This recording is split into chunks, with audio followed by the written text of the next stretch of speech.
What is resolution? What is a JPEG? What is TIFF? What is RGB? How do I crop a picture? What is a zoom tool? What is a clone stamp? What are levels? My name is Eric Basir, and I have produced this unique photo restoration and retouching foundations video course to answer all these questions and more. In my classes and workshops, I have taught hundreds how to preserve and restore their personal photographic collections with Adobe Photoshop and Adobe Photoshop Elements. Now you can have me as your personal instructor in this 10-lesson course. After studying the videos and easy-to-read workbook, you'll finish with a firm foundation of how to use Adobe Photoshop or any other photo editing program confidently and correctly. Good morning. Welcome to Ask the Retoucher, part of Grafix University, sponsored by that excellent course in Photoshop, photo restoration and retouching foundations. My name is Eric Basir, and I am your instructor, your host, your Photoshop therapist. I have so much experience dealing just with photographs, and specifically photographs that need to be edited, enhanced, color corrected using Photoshop. Now, I'm not so good at the other programs, but the same principles that I stick to, that I teach, you can apply those principles to many other programs. Programs such as GIMP, PaintShop Pro, and a whole sundry other applications. The other week we dealt with that free application known as Picnic. So if you missed that episode, just go to the archives, go to the blog, and you can play that and check it out for yourself. So this week we have quite a few different kinds of pictures that we can actually just jump right into. And let's see, I think I'm going to stick with just basic color correction, no fancy restoration work, just some basic principles that designers, everyday people, photographers might be able to use. And I'll get started by opening up our fancy Photoshop here. Now, I've been working quite a bit with Photoshop CS5 recently, when on my day job, and here being the janitor and senior retoucher of Grafix, we're very busy, and CS5 is definitely got some great commands and some great functions. I find it buggy. There's some issues with fonts that seem to be resolved thanks to some great support at Adobe and an update that they had. Still some little weird things going on with the lasso tool that just strange bugs. So eventually we'll wear through those and start doing these demonstrations here, that you see up on the screen for using CS5, not CS4. But for now, we're using CS4, so don't take it personal. Now, right off the bat, pun intended, right?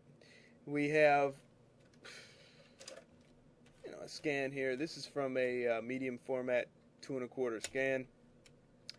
I got some basic issues here, so let's duplicate the background layer, and I'm just going to run in there with the clone stamp tool at 100% opacity, knock out some of the bigger spots. Now, one nice thing about scanning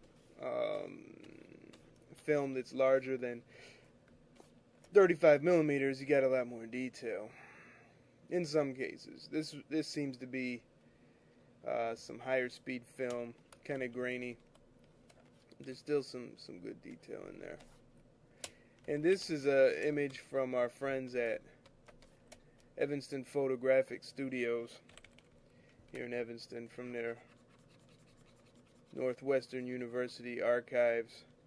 Alright, now look at that. That was with the patch tool. And see, this is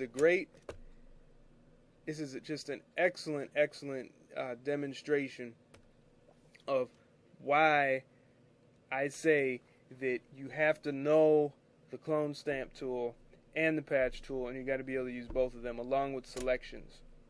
And you know, this takes practice, this takes work, but if you build up in the right foundations, ding ding, you will be able to understand that and have more accurate corrections. So let me undo that. Now we have a harsh edge right here. Doesn't do so good with the healing brush. So this is where the clone stamp will come in, because you could do a soft edge brush. Let me undo. Option click. Just wipe up there like so.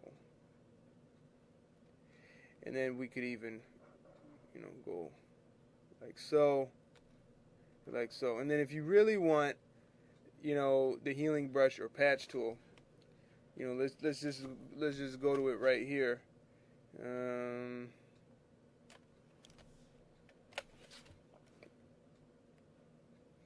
You just go ahead and circle that. And I always get these two mixed up, source and destination. So I believe it's destination. No, it's not. Undo. It's source. In case you're like, what is he talking about? Up there, source. Up there in the options bar. You just drag this right here like so.